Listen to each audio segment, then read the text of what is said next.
మిత్రులారా, నేను ఇవాళ మానుకోట ప్రజలు నేను అడగదలుచుకున్నా. ఈ ప్రాంతంలో 10 సంవత్సరాల నుంచి కారు గుర్తులే అధికారంలో ఉన్నారు. సర్పంచులు వాళ్ళే, ఎంపీడీసీలు వాళ్ళే, జడ్పీడీసీలు వాళ్ళే, ఎమ్మెల్యేలు వాళ్ళే, ఎంపీలు వాళ్ళే, మంత్రులు వాళ్ళే, ముఖ్యమంత్రులు వాళ్ళే ఉండ్రి. మరి 10 సంవత్సరాలల్లా ఈ ప్రాంతానికి రావాల్సిన నిధులు వచ్చినాయా? బయ్యారం ఉక్కు కర్మాగారాన్ని తెచ్చిండ్రా? కాజీపేట రైల్వే కోచ్ ఫ్యాక్టరీని వరంగల్ ప్రాంతానికి తీసుకొచ్చిండ్రా? ములుగులో ప్రకటించిన గిరిజన యూనివర్సిటీ ఆలస్యం కావడానికి కారణం ఏంది? ఈ ప్రాంతంలో సాగునీటి ప్రాజెక్టులు పూర్తిగాక సీతారామ ప్రాజెక్టు అట్లనే ఎండబెట్టి కాళేశ్వరాన్ని కూలగొట్టి పాలమూరు రంగారెడ్డి ఎత్తిపోతల్ని పడావు పెట్టి ఈరోజు తెలంగాణను దివాలా తీపిచ్చారు. అందుకే మిత్రులారా, మొన్న జరిగిన డిసెంబర్లో ఎన్నికలలో కల్వకుంట్ల చంద్రశేఖరరావును బీఆర్ఎస్ను బండకేసి కొట్టిండ్రు. 100 మీటర్ల గోతి తీసి పాతి పెట్టింది మీరే కదా. మరి ఇవాళ నేను అడుగుతున్నా, ఢిల్లీలో ఉండే మోడీ, గజ్వెల్ ఫామ్ హౌస్లో ఉండే కేడి, వీళ్ళిద్దరు తోడు దొంగలు.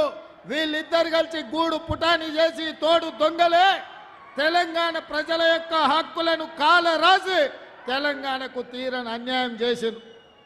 మరి తోడు దొంగలల్లా ఒక దొంగను బండకేసి కొట్టి రెండో దొంగను మీరు వదిలిపెడతారా అని నేను మిత్రులను అడగదలుచుకున్నా. ఇవాళ ఇక్కడున్న కేడీకి మద్దతు పలికింది మోడీ కదా. కాళేశ్వరంలో 1,00,000 కోట్లు దోసుకుంటుంటే పట్టుకొని కటకటాలు లెక్క పెట్టించాల్సిన నరేంద్ర మోడీ, భారతీయ జనతా పార్టీ కేసీఆర్ ఇచ్చే కమిషన్లకు కక్కుర్తిపడి ఇవాళ కేసీఆర్ దోపిడీకి అనుమతి ఇచ్చాడు.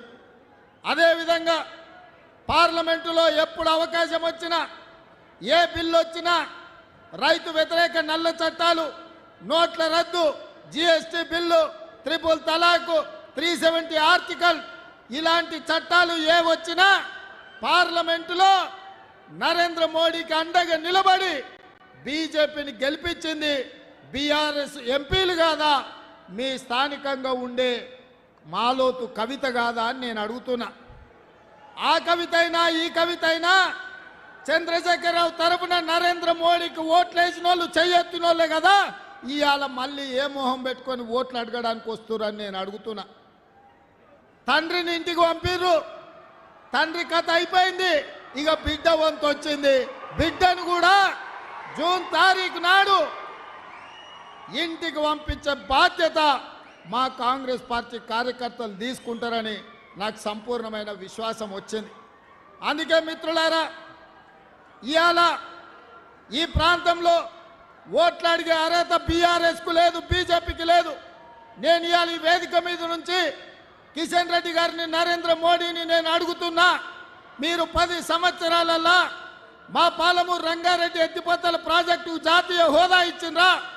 మా ఖమ్మం ప్రాంతంలో బయ్యారం ఇల్లందు ప్రాంతంలో బయ్యారం ఉక్కు కర్మాగారం కట్టి ఈ ప్రాంతంలో ఉండే ఆదివాసీలను, లంబాడీలను వేలాది మంది ఉద్యోగాలు ఇవ్వాలని సోనియమ్మ మంజూరు చేస్తే 10 ఏళ్ళు మా బయ్యారం ఉక్కు కర్మాగారాన్ని పాతరేసింది మీరు కాదా?